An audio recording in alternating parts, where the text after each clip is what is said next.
ஓம் சாய்ராம். சாயன்பர்கள் அனைவருக்கும் அன்பு வணக்கங்கள். என் அன்பு குழந்தையே, அன்பான இரவு வணக்கம். நீ சாதகமாக முடிய வேண்டும் என்கின்ற விஷயம் கூடிய விரைவில் சாதகமாக முடிய போகின்றது. அதற்கு அடித்தளமாக நாளையே ஒரு நல்ல செய்தியை உன் செவிகளில் கேட்கப் போகின்றாய். இப்பொழுது நான் உன்னை நலம் விசாரிக்கவே வந்துள்ளேன். நீ எப்படி இருக்கின்றாய் குழந்தையே? மிகவும் கஷ்டமாகவும் கடினமான சூழ்நிலைகளிலும் தவித்து கொண்டிருக்கின்றாயா? கவலை கொள்ளாதே. நீ என்னை மறந்தாலும் நான் என் குழந்தைகளை மறப்பேனா? கனவுகள் எல்லாம் நன்றாகத்தான் வருகின்றது.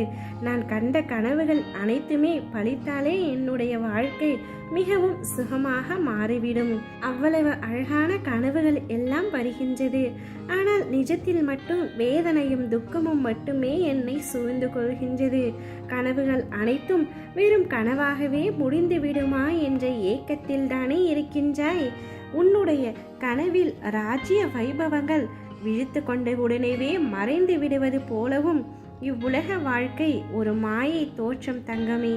இவ்வுலக வாழ்வின் சுகமும் துக்கமும் மாயை. உனக்கு விதிக்கப்பட்ட கர்ம பலன்களை நீ அனுபவித்துத்தான் ஆக வேண்டும். அதுதான் விதி. இன்பம், துன்பம், வியாதிகள், கடன் தொல்லை, பசி, வேலையின்மை, இது போன்ற அனைத்தையுமே நீ அனுபவிக்க வேண்டிய சூழ்நிலை. செய்த பாவங்கள், முன்வினை தோஷங்கள் அனைத்தும் உன்னை விலக வேண்டும் என்று நினைக்கின்றாய்.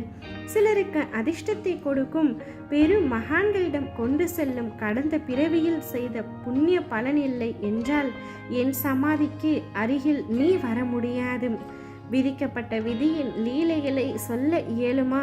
நீ செய்த புண்ணிய பலன்களால் நீ என்னை வந்தடைய போகின்றாய். நீ என்னை தரிசிக்கப் போகின்றாய். என்னை நீ காணும் அந்த நேரமே உன் வாழ்க்கையின் பொன்னான நேரம். அக்கணமே ஆரம்பிக்கும். எனது நாமத்தை உச்சரிக்க ஆரம்பிக்கும் பொழுதும், என்னை பூஜிக்க நினைக்கும் பொழுதும் உன் கர்ம பலன்களை தாங்கும் சக்தியை நான் உனக்கு தருவேன்.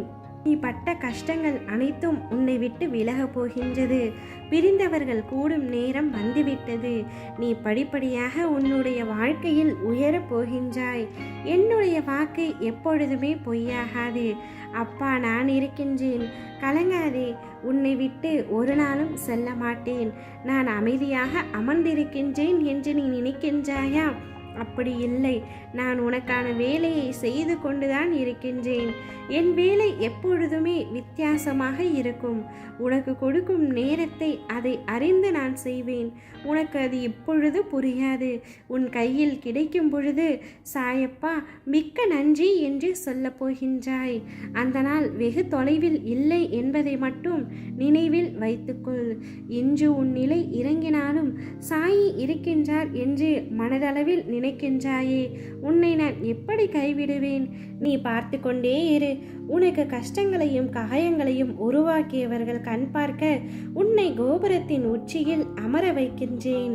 இவ்வளவு நாள் கஷ்டத்தை மட்டுமே அனுபவித்து கவலையோடு இருக்கின்றாய். இனி நிம்மதியான வாழ்க்கையை பெறப்போகின்றாய். உனக்கென அள்ளி கொடுக்கும் நேரம் வந்துவிட்டது. பெற்றுக்கொள்ள தயாராக இரு தங்கமே. வறுமை நீங்கி செல்வம் பெருகும் காலத்தை நீ எட்டிவிட்டாய். இனிமேல் உனக்கு நடக்கவிருக்கும் அனைத்தும் நல்லதாகவே நடக்கப் போகின்றது. எவ்வித கஷ்டங்கள் வந்தாலும் கவலைப்படாமல் பொறுமையாக உன்னுடைய வேலைகளை பார். கஷ்டங்களை தவிடு பொடியாக நான் ஆக்குகின்றேன். எந்த ஒரு தீய சக்தியும் உன்னை நெருங்க விடாமல் நான் பாதுகாக்கின்றேன். நீ என் நிழலில் வந்துவிட்டாய். நீ என்று என் பாதத்தில் சரணடைந்தாயோ அன்றே உன்னையும் உன் குடும்பத்தையும் சேர்த்து கவனித்துக் கொள்ள ஆரம்பித்து விட்டேன். இனிமேல் நீங்கள் அனைவரும் நன்றாக உயர்ந்த இடத்திற்கு செல்ல போகிறீர்கள். இப்பொழுது நீ நிம்மதியாக கண்ணுறங்க தங்கமே. ஓம் சாய்ராம்.